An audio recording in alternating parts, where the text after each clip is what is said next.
If Blender is giving you the height not divisible by 2 error during export, you are in the right place. In this video, I'm going to show you exactly why this happens, when it usually appears, and the quickest way to fix it so your render can export properly without crashing at the very end. This issue is especially common when you are rendering video with FFmpeg, and it can be frustrating because everything may look finished, but the file still refuses to save. If this tutorial helps you out, make sure to hit the like button and subscribe for more Blender tips and fixes. Alright, let's jump in.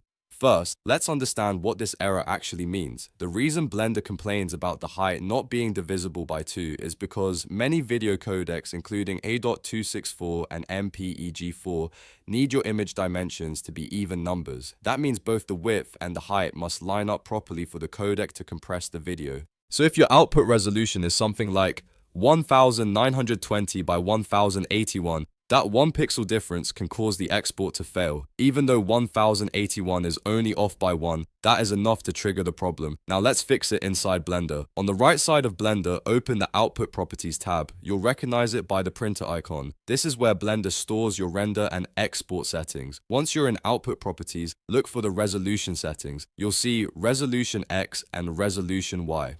These are the dimensions your final video will use. Check both numbers carefully. The important thing here is that both values should be even. If either one is odd, you need to change it. For example, if your resolution Y is 1081, simply change it to 1082. If your resolution X is an odd number, adjust that too. This tiny change is often all it takes to solve the export problem immediately. If you are not sure whether your resolution is even, just think of it like this.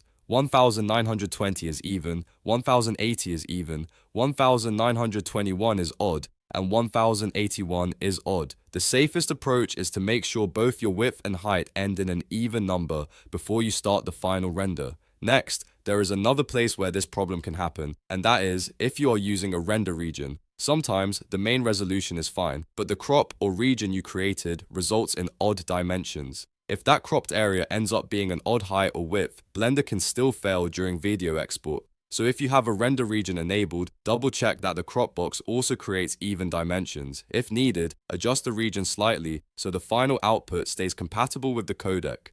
This is one of those Blender problems that can be easy to miss because the scene itself may look perfectly normal. You might have spent a long time animating, lighting, and compositing, only to have the export fail at the last second. That is why checking your resolution before rendering is such an important habit. It can save you a lot of time and prevent unnecessary re-renders. A good workflow is to verify your output settings before every final export.